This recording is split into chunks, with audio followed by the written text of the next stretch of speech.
Welcome to Season 2 of Test Those Breasts podcast. I am your host, Jamie Vaughn.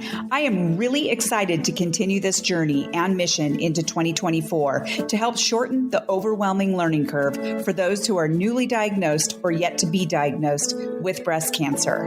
It has been such an honor and a privilege to be able to connect and interview many survivors, thrivers, caregivers, oncologists, surgeons, nurses, therapists, advocates, and more in order to provide much needed holistic guidance for our breast cancer community. Breast cancer has become such an epidemic, so the more empowered we are, the better. By listening, rating, reviewing, and sharing this podcast, it truly does help bring in more listeners from all over the world. I appreciate your help in spreading this knowledge. My episodes are released weekly on Apple, Spotify, and other platforms. Now let's listen to this next episode of Test Those Breasts. Before we get started on the next episode, I want to remind people, in case you don't remember or you just don't know about it, but the 37th annual National Cancer Survivors Day celebration of life will be held on Sunday, June 2nd, 2024. And on this day, people across the globe will come together to acknowledge cancer survivors, raise awareness of ongoing challenges cancer survivors face because of their disease, and most importantly, celebrate life. National Cancer Survivors Day is more than just a party. It is a day for everyone who is living with the history of cancer to connect with other cancer survivors, celebrate milestones, share their stories, and thank those who have supported them along the way. It is also a day to draw attention to the ongoing challenges of cancer survivorship with the aim of promoting more resources, research, and legislation to improve cancer survivors' quality of life. So mark your calendars and make plans to celebrate National Cancer Survivors Day with cancer survivors in your community. If you are in the Reno area, we are holding an event at the Reno Elks Lodge at 597 Cumley Lane in Reno, and it is from 1 to 3 p.m. And it is put on by Cancer Community Clubhouse, and there are all kinds of people who've come together to make this a successful event. And we hope that you can come and join us. It is free, and it is an 80s theme. The theme is Bold, Bright, and Brave Survivorship. And we will have a great band called New Wave Crave, and we'll have fun gifts, and we will have a raffle and a silent auction. And so we hope that you make it. Again, it's from 1 to 3 p.m., Sunday, June 2nd at the Reno Elks Lodge. And we just hope to see you there. Hey friends, welcome back to this episode of Test Those Breasts. I am your host, Jamie Vaughn, and today my guest is Traci Owen. Traci has a very interesting bio and a wonderful, wonderful lady. Traci has worked in healthcare since the age of 17. She has been a practicing RN for the last 35 years. And in the last 14 years, she has lived in the specialized world of oncology. In 2015, she created an oncology sexual health program focused around tender topics of relational intimacy, sexual body changes, related to treatment, and all that entails in the human experience. This passion fueled her to become a certified sexual counselor and sex educator through the American Association of Sexuality Educators, Counselors, and Therapists. She is the executive director and clinician at Intimate Pathways Center for Sexual Health, where the mission is empowering women as they reconnect to their mind, body, and intimate partner. Intimate Pathways is located in Broken Arrow, Oklahoma. Today, I'm super honored and excited to have Traci Owen with an organization called Intimate Pathways on my show. And I am super excited to have her on my show. I was introduced to her through my friend Natalie Stevenson with Cancer Community Clubhouse here in Reno, Nevada, who I also interviewed in the past. She led me to Traci, and which really intrigued me because of the topic we are going to be talking about today. How are you doing, Traci? You know, I love being able to reach out to people, so this is a treat for me. I'm doing great. Good. You and I have had a conversation in the past. We had this great connection, and I really learned a lot from you from just that. And I am certain my audience is going to learn so much, and I will learn more today. But you really intrigued me because we're going to be talking about sexual intimacy with partners, especially revolving around the cancer community.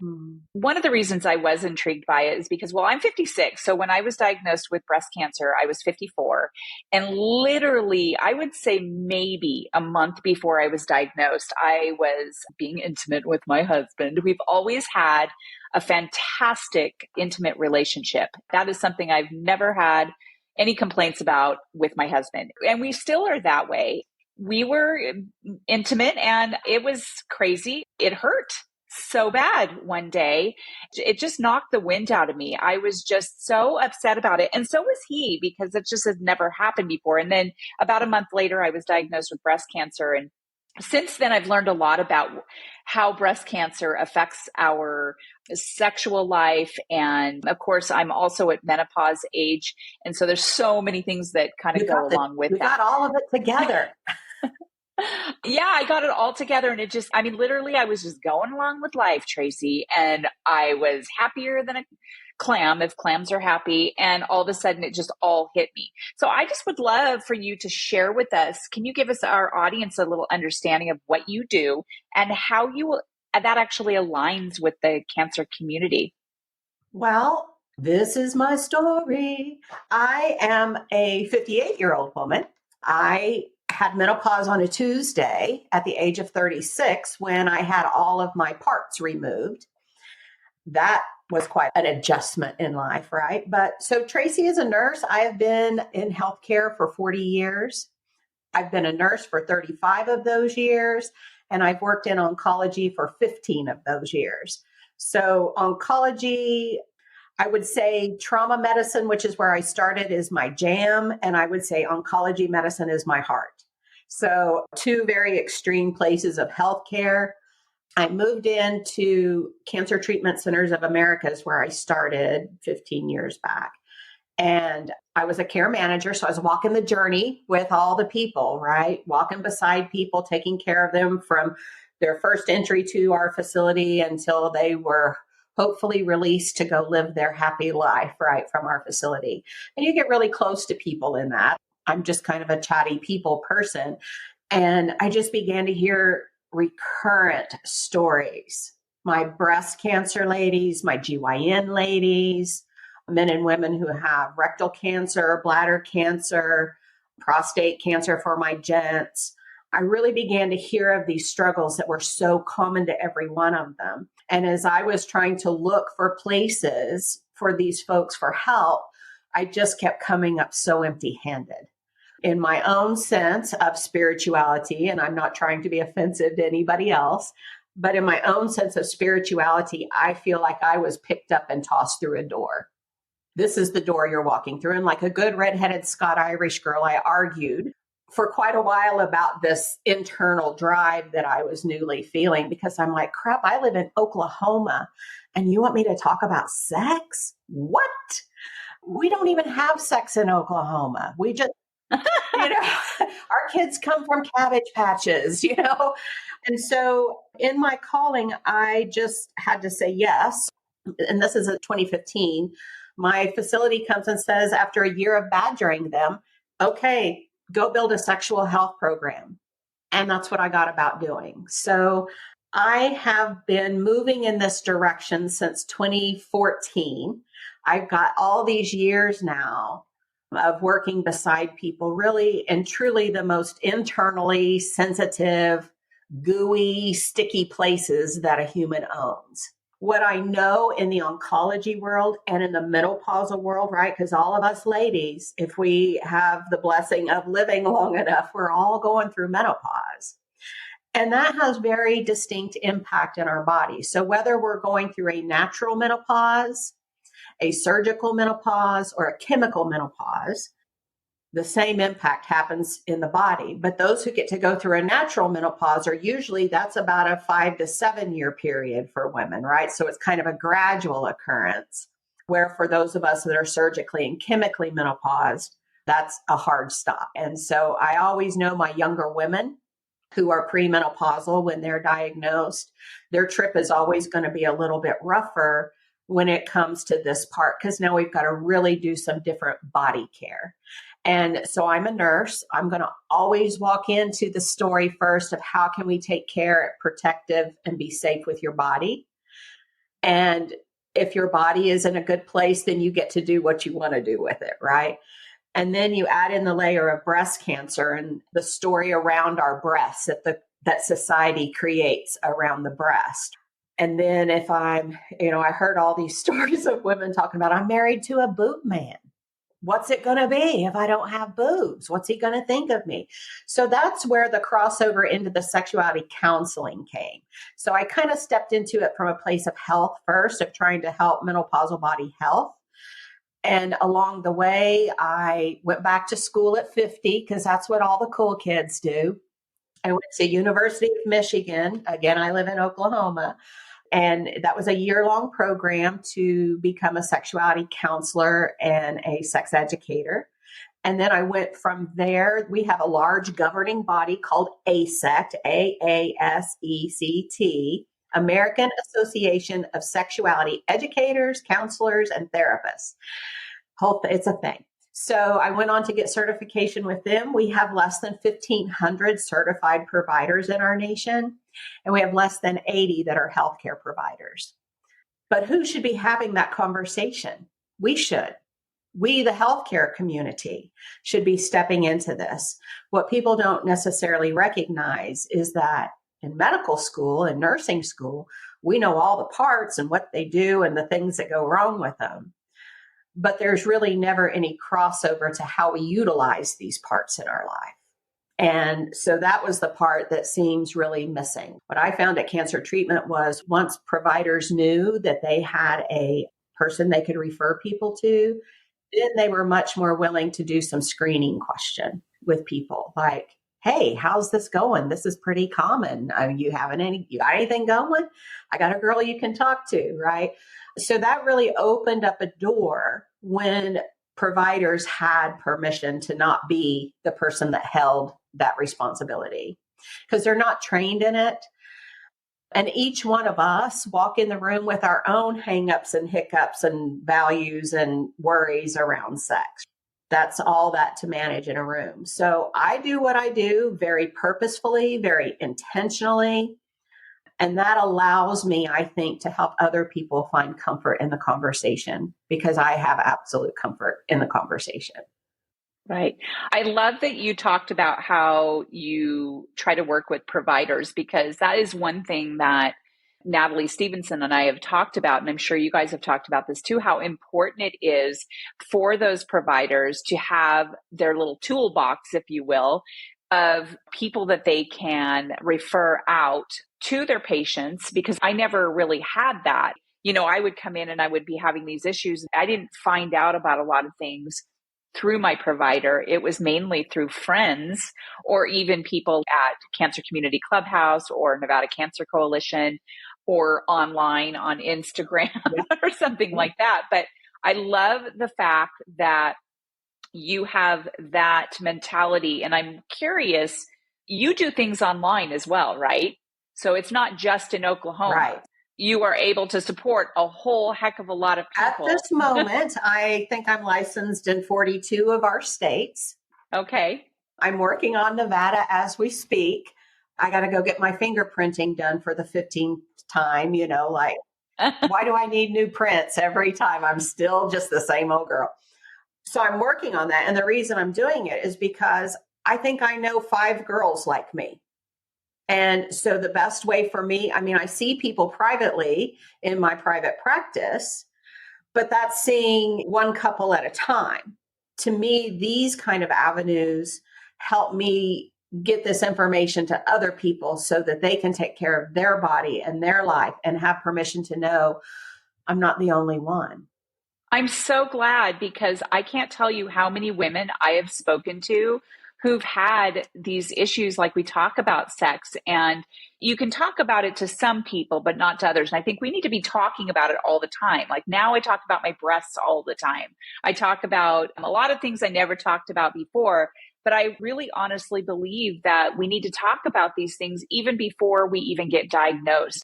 One of the reasons I started this podcast is because there were so many things I did not know. I knew a lot, but there were so many things I didn't know before I got breast cancer. And knowing that 1 in 8 women get breast cancer or any other kind of cancer, like your colorectal cancers and any kind of gynecological type cancers, it would be so nice if we were so much more knowledgeable before we ever even go into that. And God forbid it happens to us. But the fact is that the statistics are so high.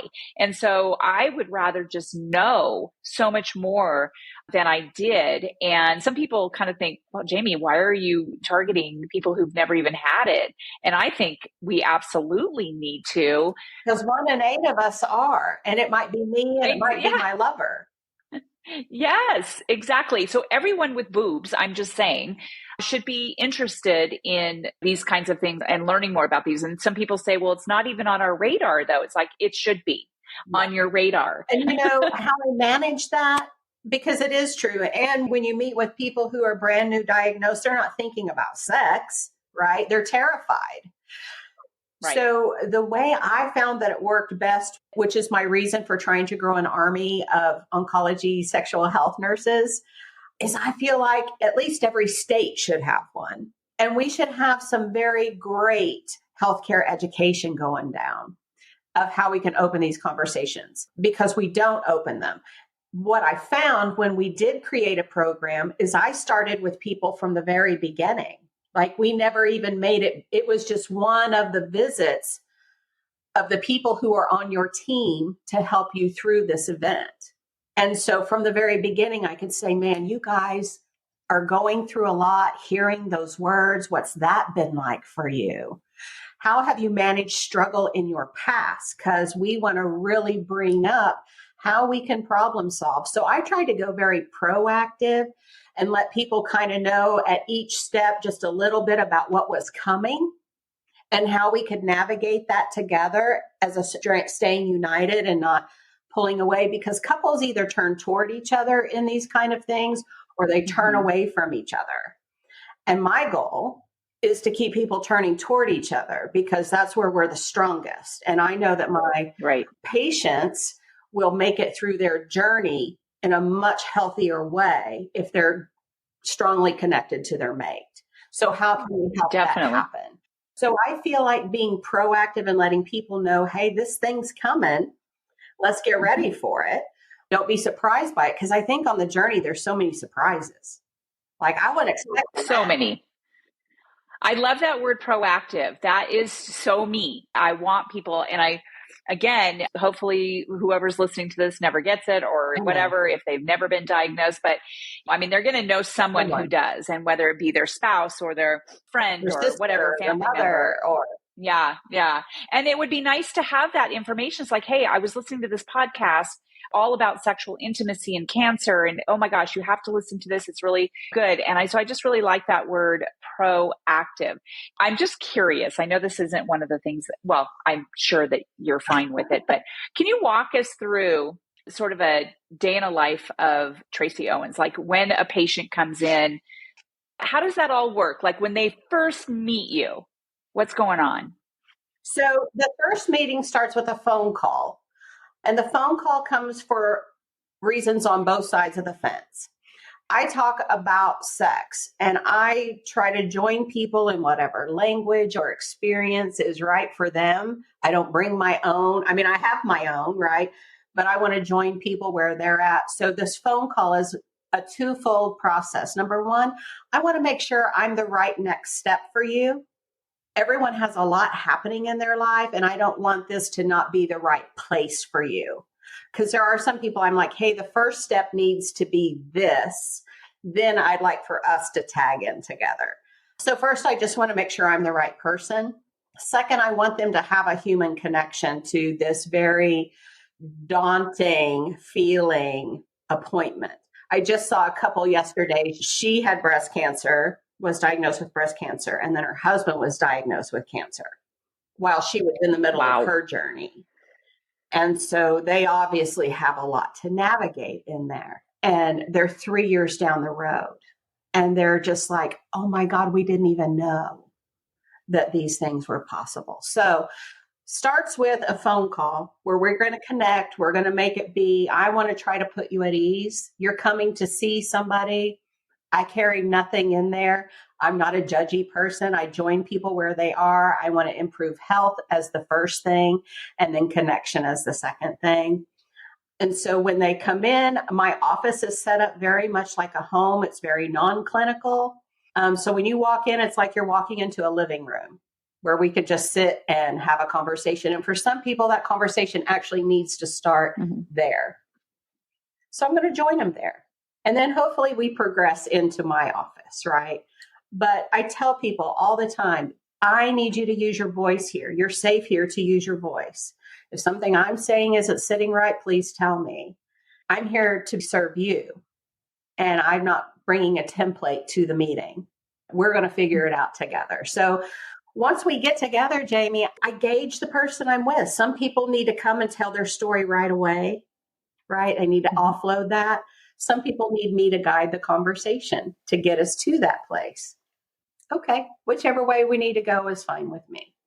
So I meet with people and we're going to just we start from a place of health. How are your parts interacting in your body? How is your body functioning for you? And for women, when I'm talking to women, that includes bladder health, bowel health, pelvic floor health, mental health, mind-body connection. Because a lot of times women, from that moment you have cancer, life goes into a chaotic spin. And there's no footing along the way before the next thing is hitting. And we're making horrible decisions, right? Do you want part of your breast removed? Do you want your whole breast removed? Do you want 2 breasts removed? Well, really, I don't want any of them, right? I don't want any of this.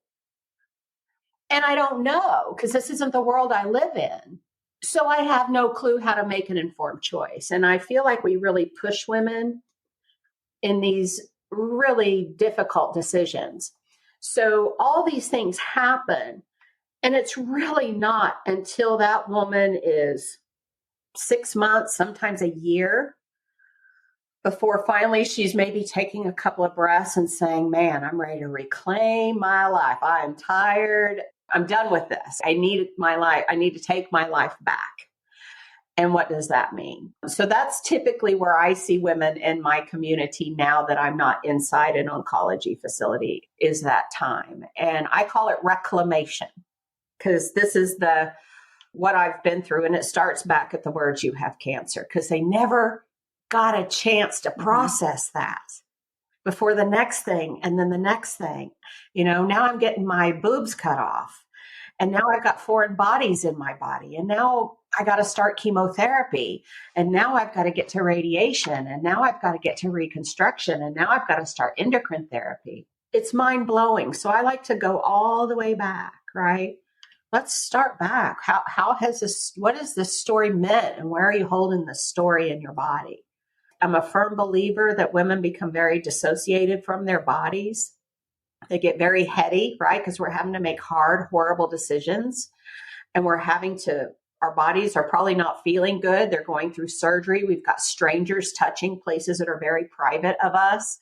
As one thing about women with breast and GYN cancer, especially GYN cancer, these are parts of our body that we typically reserve for just a few people to have access to in our lifetime, right? And suddenly we're on display for a parade. So that woman you can't stay in that, right? It's so uncomfortable or scary. And so women get very in their head and not really in their bodies anymore. And of course, what's intimacy and sensuality and sexuality? That's a brain-body connection, right? So I feel like one of the very first places we have for women is to help them reconnect to their own being, to be able to touch their own foreign body breasts, to be able to be present in their own changed body before then they can reconnect maybe to their mate. Because I can't connect to someone else if I'm not connected to me. And so that's the place I start. That's our starting place, is figuring out where in this story do we need to go back to? How do we improve health? And then we start doing the couple part of how we deal with it. And partners are dealing with a lot. So that makes total sense that you would start there. Do you have, I know there's probably more than just one, I'm certain. Do you have like I don't want to say a favorite, but do you have a success story that you're just so like somebody came in and they were just not okay? And in the end, one of my early stories, yes. And yes, I have so many, and I hold every single one of them. So I met with this couple. She had been diagnosed with breast cancer when she was 39. And I'm seeing her, and she had had a recurrence, and they had come to my facility for a second opinion. And I got connected up with them. And then we started working together. And I saw her for 2 or 3 times by herself. And then she's like, I guess she tells her husband, she's like, you got to come. You've got to, this is us. You've got to come with me. And so this couple comes, and we're working on vaginal hydration and access and all those things. And he looks at me so seriously and he says, so are you telling me that all along these last 5 years that we haven't been able to be sexual because it's so painful for her that it didn't have to be that way? And I'm like, that's exactly what I'm telling you. And he looked at me and he says, woman, if you can get her where sex is not painful for her and that maybe she can even enjoy it again, I'm going to send you flowers. So you fast forward, I'm going through my day. It's, several weeks down the road. He didn't often travel with her, so I didn't get to meet him often. And one day I walk in from the clinic, I go into my office, and there is this humongous bouquet of flowers. And I'm like, why in the world did my husband send me these, very expensive flowers? Someone else's husband. I don't even read the card. I just assume it's my honey, right? So I call him, I'm like, babe, oh my God, these flowers. And he's like, what? I'm like, these flowers you sent me, my gosh, they're beautiful. What did you do, or what did I do? And he's like, I don't know what you're talking about, but suddenly I'm pretty curious about who's sending my wife flowers. So I pick up the card, and it's from him. It's signed by both of them, and it just says, you are a hero. Oh my gosh. I knew what that meant. I knew from our previous discussions and the way she had been progressing that she had finally been able to have an experience with her husband that had not been part of their life for about 5.5 years. That is amazing. So we have so many of those I love stories. it. I think the thing is, so women, especially with breast cancer or a hormone positive like ovarian cancer or uterine cancer, those women are told, oh, you can't have any hormones. And then the conversation stops. Okay, I can't have hormone. What are the other options? And I think we leave it with women thinking there's no other option. And that's a lie. That's lazy, in my opinion. That's lazy healthcare. Because there are things we can do. There are a lot of things that we can do to help the health of our body, even if we choose not to do estrogen. We do have a lot of growing research that tells us that the estrogen uptake, when we only use estrogen vaginally, does not increase risk to a cancer. But there are doctors who don't believe that. Oncologists, a lot of them are pretty hard in that no still. And there's a lot of women who are like, I had a hormone positive cancer. I don't want to do nothing that might even potentially increase my risk of it coming back. Okay, so that's the decision you've made. You're making an informed decision. Now let's move on to the other options. And that's where I come in. 2, my functional health doctor that I see right now says that there are a lot of doctors who will prescribe estrogen without even testing the levels. And he said that's so important for us to know what the levels are and not give too much, Right. because people are over prescribing estrogen. So knowing what the levels are, knowing what your body actually does need or doesn't need is really essential. I went to a new gynecologist after I was cancer free. And I was straight up with her. I said, I had the worst painful sexual experience with my husband before I was diagnosed. I was just shocked. Like I didn't know anything about it. So I have a lot of friends who have gone through menopause and it just lasts forever. That was not me. It was like just all of a sudden. And I think that cancer had thrown me into it because at that time I had cancer. I just didn't know it. But she gave me a couple of items. I learned that our vagina shrinks this way, but all the ways, and it shrinks. And I had no idea. But she put me on a prescription, an insert that has helped tremendously. She suggested another insert that helps with the dryness. And I remember after I had been on it for maybe a few months, my husband and I were like, oh, you want to try? And so we were both kind of nervous about it, but we tried it and I was like, oh my God, it worked. And some women need more than just a lot of times it's how long has it been this way? Mm-hmm. You know, that's what's important because that tells you the health has been degrading over time, right? Of these tissues that are not being fed. So estrogen in our body has impact literally head to toe.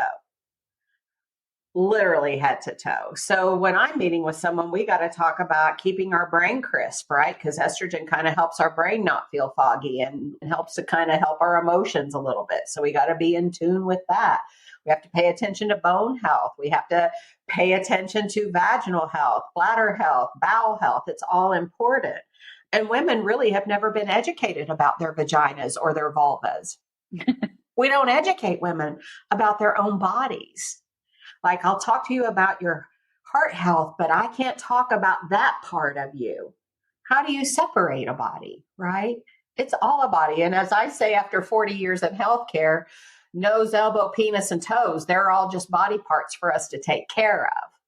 All the parts have a purpose. All the parts are important. And so we should take care of all the parts.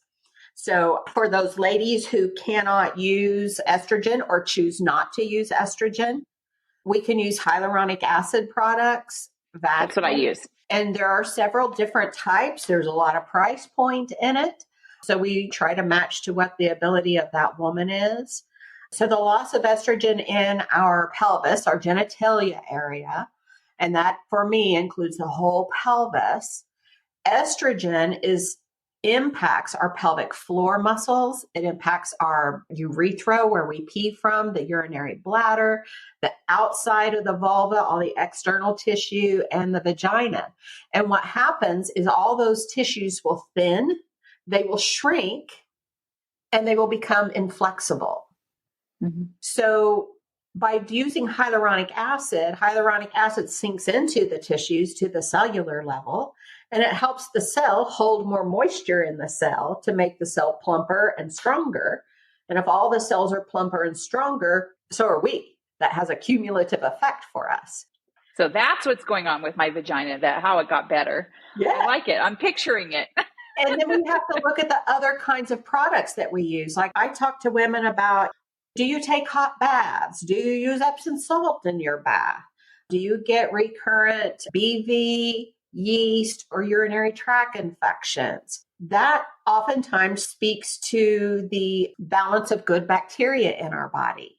And so using probiotics can really help improve getting rid of yeast, BV, recurrent UTIs. Hydration certainly helps that get better. And then we have to look at bowels. We have to look at how the bowels are functioning. If you're squeamish, turn away. I'm showing a picture. So you help me know when you can see it, okay?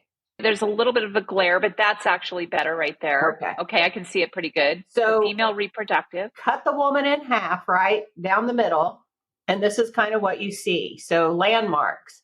This is the bladder. This is the urinary urethra and the urinary meatus where we pee from. This is the head of the clitoris. This is the vagina, the cervix, the uterus, one of the ovaries. And this is the rectum. And you see how close that rectal wall lives to that vaginal wall? Yeah. So women with chronic constipation will have pain with sex, and it may or may not have anything to do with health of the vagina. It may be because this rectum is staying so distended with constipation that it's pushing into the space. It's pushing. Yeah. So that was what I was going to ask you, is some of the signs. What are some of the signs that people should look up for? And that might be one of the signs is constipation. So chronic constipation, we need to find a way to help our bowels work more routinely. Period. End of conversation. People always laugh at us nurses because we're so bowel and bladder focused. But here's the reality. The bowel and the bladder is where we get rid of the toxins of our body. And so if we're not pooping, then those toxins are staying present in our body. And we don't want them there. And they're uncomfortable there. And they don't do our body good there. So we should be pooping at least every other day. And if we're not pooping at least every other day, then we need to seek intervention. Here are some of my favorites. First thing, what's your fluid intake? How much fluid are you actually getting? And I'm not talking coffee or tea because those have caffeine, which are dehydrating. Water. And fiber. And people kind of go cross-eyed with me. I'm like, put your lemon, put your lime, put your flavor, whatever it is that you need to do. Just get it in your system. Get it in. And then I'll talk about a probiotic, putting good chemical or putting good bacteria into that bowel so that it can help do its job. So a good probiotic is good for all of us. We're also going to talk about movement. How much movement do you get? Sitting causes constipation for people. It just does. So how much movement are you getting? And then if they have a lot of struggle, we can also talk about massage of the abdomen in a very specific way that helps to increase peristalsis or movement. So those are the things for the bowel. And if the bowel's not managed well, sex doesn't feel good for women. Yeah, that makes total sense to me. And then bladder, if you have recurrent, like if every time we have sex, I feel like I have a bladder infection or I get a bladder infection, or I just feel really raw and irritated for a couple of days after, that's telling us that the friction of sex is going against unhealthy tissues. And we just need those tissues to be healthier so they can tolerate the friction. And we need to talk about lubrication. Because in a female body, lubrication, vaginal lubrication comes from the cervical cap, like that little cervix makes a lot of our natural lubrication. The vaginal walls make lubrication. But when we don't have any hormone, we don't make that. Or if we lose that cervical cap from a hysterectomy, there's a big maker of that. So lube is our friend. We should all use lube. That's what I was told. Like my husband and I never used it before all this happened, and we just didn't feel the need, or I don't know. But my gynecologist said, no, everyone should be using lubrication. And she gave me some really good stuff. So what's your favorite? What's it called? I'll have to look it up. I definitely suggest it to anyone. It's pretty popular, and I've heard a lot of other people, but I will let you know. Well, I am a lube lover. I have a whole, when people come into my office, they will always leave with some lube samples. Okay. So what kind is it? I have different kinds depending on the woman. If I have a woman who's really sensitive, Uber lube. I love that stuff. It doesn't smell. It's silky. I got it right next to my bed. So here's the good about Uber lube. It feels lovely and it leaves a nice softness to the skin after. So you get some after protection of it. This is a pure silicone lube. So for people who use vibrators, toys, whatever in the bedroom that are silicone covered, we'd want to use a different lube because the silicone chemical of this, visuals again, visual warning, and silicone covered vibrator, this silicone chemical will not completely be able to get off of this even when we wash it, and it will degrade it. Oh, and so you're going to be inserting stuff in there later that you don't want in there. Got it. Okay. Makes total sense. I love this for just lovers. When lovers are together, that's perfect. But if a couple likes to has some variety in their bedroom of things that they play with, I'll say let's go for a hybrid lube, which is a combo platter of silicone and water-based, but it's enough of a watering down, if you will, of the silicone that you can safely use it with a silicone toy. Okay. Wow, I never even thought about that. So I have a couple of, one of my Show and favorite, tell. I got all kinds of stuff here. One of my favorite is this gold hybrid. Oh, move it over just a little bit. Made There we by go. Gold hybrid. Gold hybrid. Okay. It's a combo platter of silicone and water. What I love about silicone is that women who have recurrent BV and yeast, silicone has less impact on vaginal pH than water-based does. Okay. So if I have a woman who gets recurrent infections while we're trying to get those tissues healthier, a silicone lube is good for her. And if we're working on dilation, silicone can feel really good for that woman as well. So I'm a lube lover, but I say you got to find the lube that works well for you, right? I love how you call it a combo platter. It's like being at a restaurant, like at a Chinese restaurant. But sex is a I'll combo take the combo platter of the. Sex is a combo platter, right? I mean, I work on sex menus with people, right? What's on your menu? Because if the only thing on your menu is chicken fried steak, I might love chicken fried steak. But if that's the only thing on the menu, I might get tired of it after a while. Yeah. Yeah. Oh my gosh. This is so enlightening. I mean, I'm learning even more from you now. I always thought I knew a lot, but I mean, I do, but I just learned so much more. None of us know it There's all. always so much more. Every time I shut this computer after an interview and I'm like, holy cow, I learned so much more than I thought I knew. Look at my brain. You can still learn.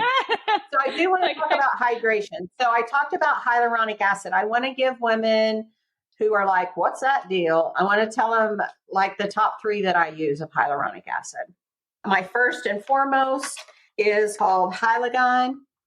Okay. Hyaluronic. And it comes in 2 forms. It comes with an applicator and gel. And it comes with, or you can get suppository. I'm a suppository lover. I've used Hyaluronic for about 8 or 9 years of my own life journey.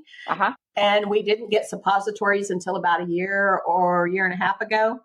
I was a convert immediately. But I tell women, if you're menopausal, sexy, and you're feeling a little dry, this is a great routine to put into your life. So twice a week, I hydrate my vagina. Twice a week. At bedtime, I have these right by the bed so that I don't get in bed and be like, oh, I don't even want to get back. So you hydrate your vagina 2 times a week. You at least poop every other day. Yes. But here's the caveat on the twice a week. For some women who are on AIs for their breast cancer, endocrine therapy, right? Like aromatase, letrozole, Femara, Aromacin, all of those. They're AIs. And what we know is they create a Sahara Desert down there.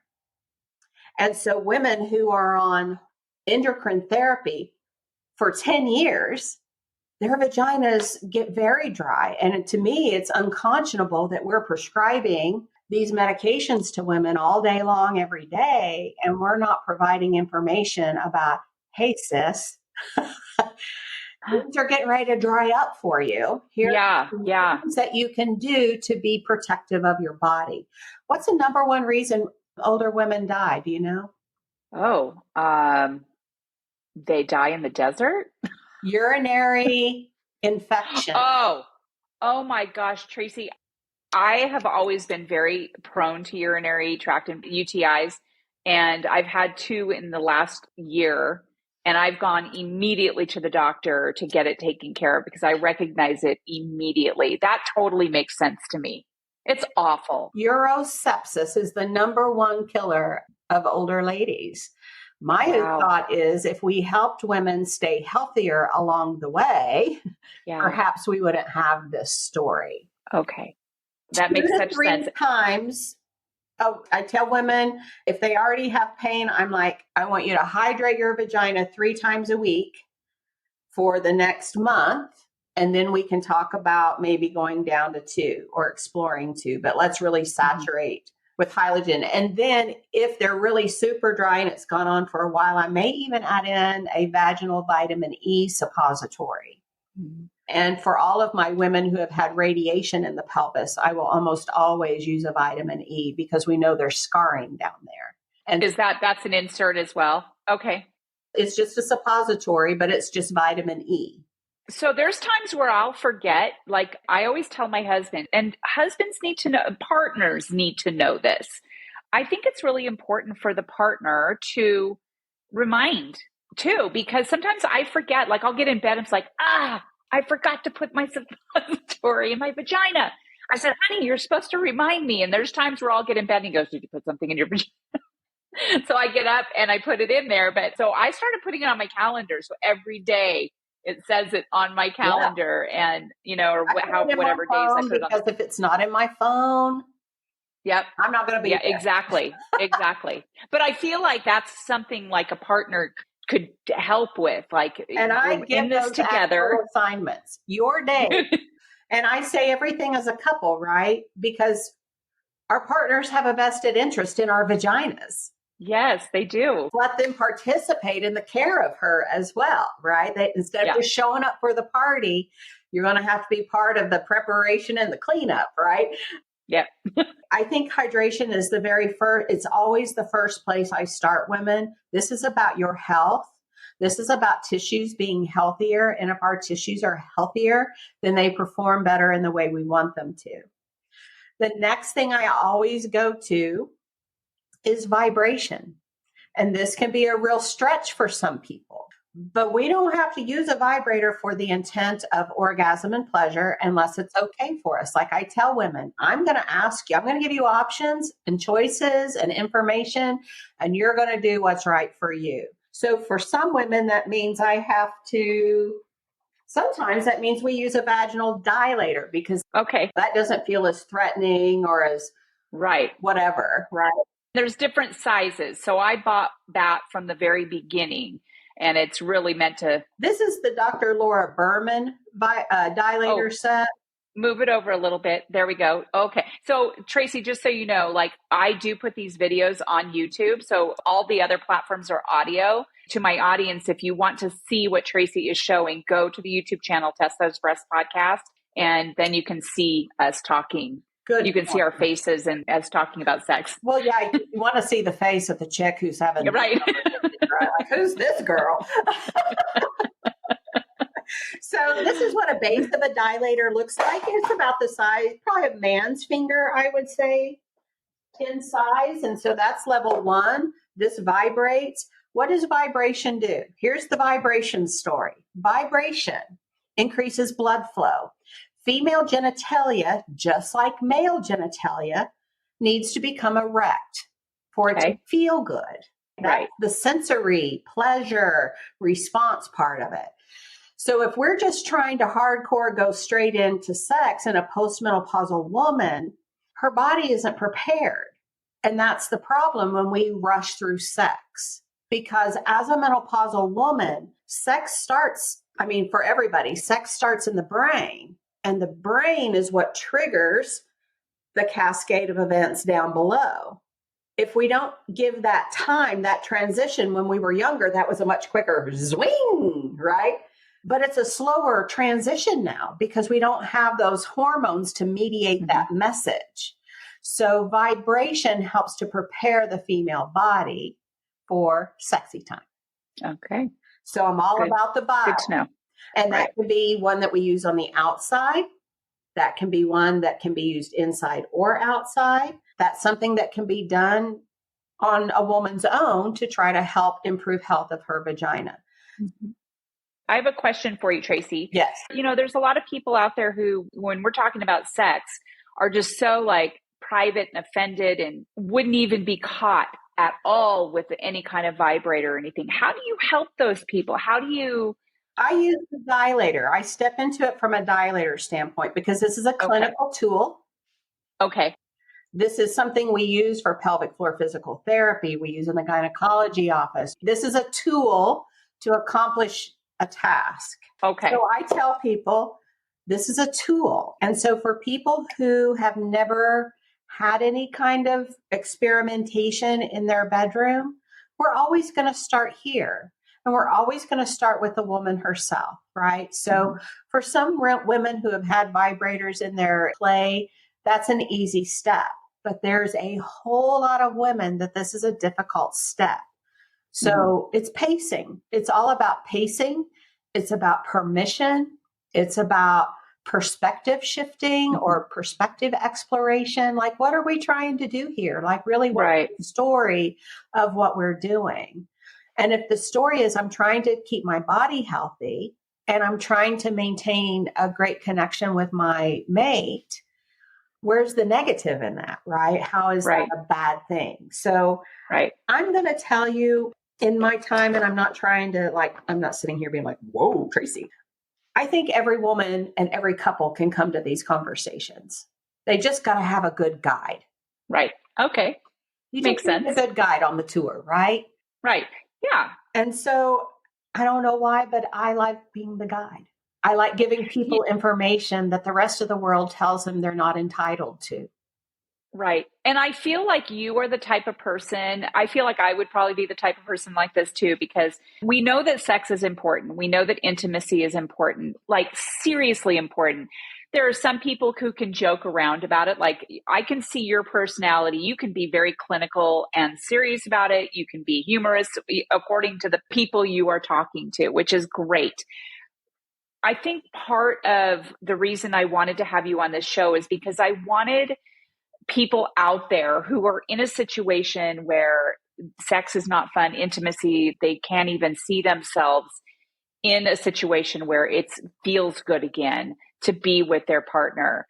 I really feel like this can help them understand that it is possible. Yeah. And with the right tools, with the right therapist, they can get back to a place maybe even better. Maybe even than they were before. Right. Because once we open up conversations and take some of the fear part out and we connect, then, because to me, we have to feel really safe to each other to have curiosity and try different things. And so the first place is making sure that that couple feels safe together, because once they do, then what they choose to do together is better, right? Because we're not holding ourselves to some impossible standard or expectation, and we're not bringing expectations to the bedroom that don't match our body's abilities. Right. I do want to let the audience know, like for me, I had a double mastectomy and reconstruction. I've had the deep flap, so I have my own tissue and skin, but I've lost sensation in a lot of parts of it. I know it's there. It feels natural, all the things. My abdomen definitely has lost feeling, but I will say that my husband and I, whether we're having sex or not, we are intimate, and he is very good at making me feel really good about myself, and which makes me feel good about myself. So I want to tell my audience that if you are in the situation where you are faced with mastectomy and reconstruction and all that, you can get to a place with your partner that you feel better about your body. And again, I really hope that people are able to reach out to get that help. I mean, we need therapists for different things. And I feel like this is a really good way to go about it with you.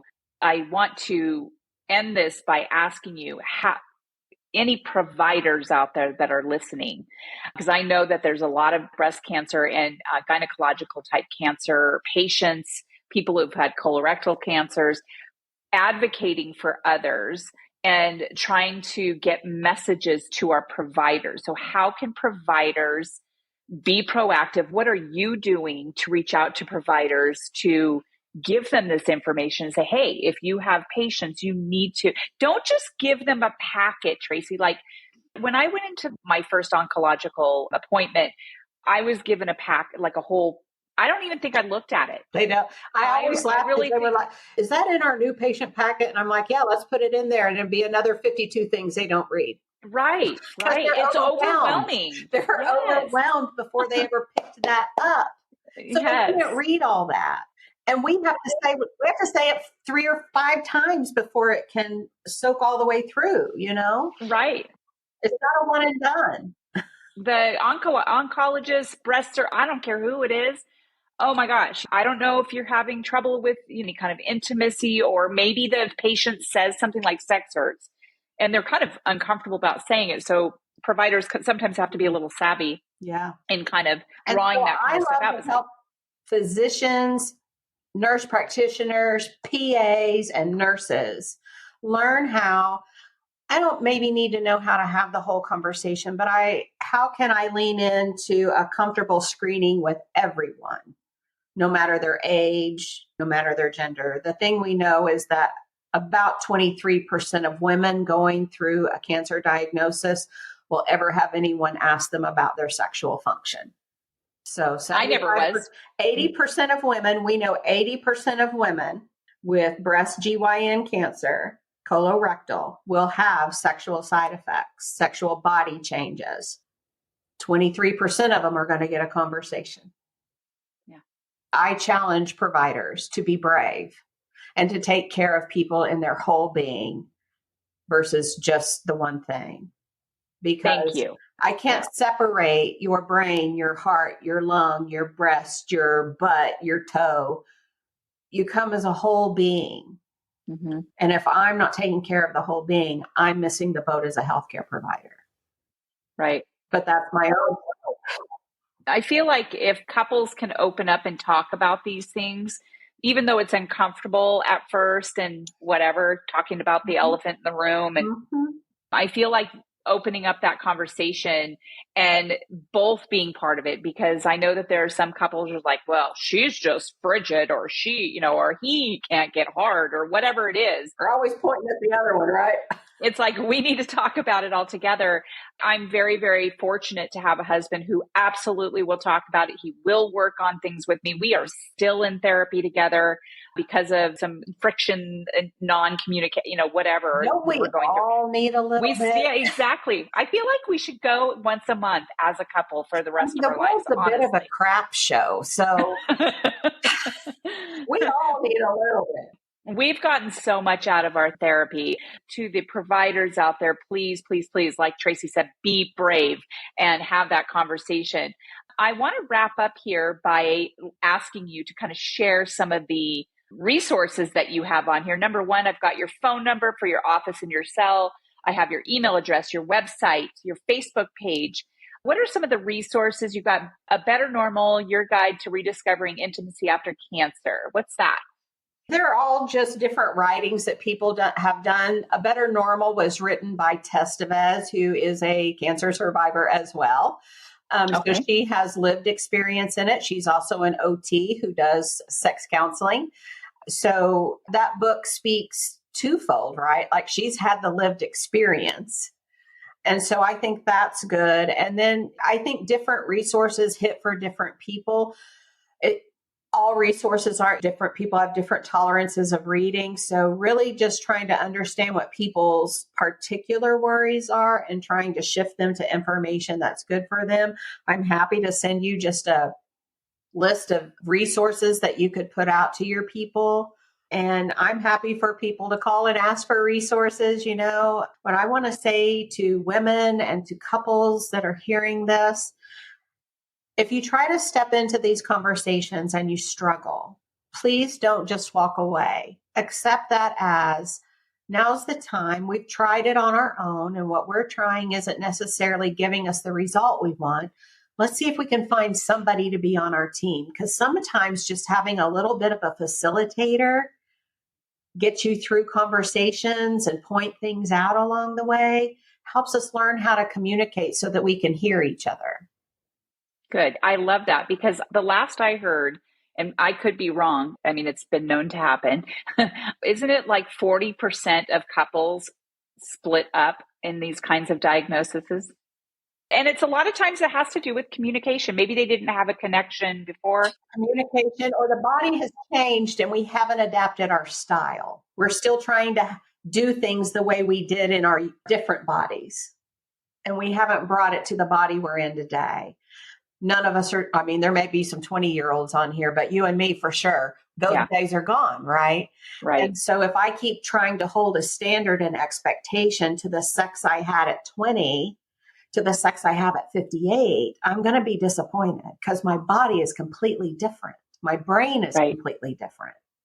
And if we can know these things before going into a diagnosis, I heard recently, if you have boobs, you should be learning about breast cancer because men have women boobs get too. Yes, they do. And men get breast cancer. So yes, they do. Just like me, It applies to everybody. Yeah. Right? Not everything I do. Yeah. So knowing that if a couple goes into breast cancer, regardless of who gets it, whatever, and they have this understanding that it's probably going to be really kind of tough on our relationship. We need to stay cohesive. We need to communicate what we're going through, how we're feeling, and things like that. So, gosh, Traci, this has been amazing. Let's do it again. Yeah. Let's plan a get into it kind of a conversation after we broke the ice just a little bit. Sure. I would now love that we've made it to first base together, let's go ahead and keep moving around the bases. I love it. Well, I do want to tell you that Test Those Breasts is now a nonprofit. So I'm moving forward and I don't sell anything or anything like that. But what I do is I am housing all kinds of resources like yours for people to know about. I bring education and awareness. I'm not a doctor, but I certainly use doctors and just different kinds of experts to be able to educate other people. So yes. I would be thrilled to be able to house your information on the website so that people know where you are, what you do, and what your personality's like, and so they can reach out to you. She's a hot mess express. I'm a hot mess express. That's what I am. You and your husband must have a great old time. We do.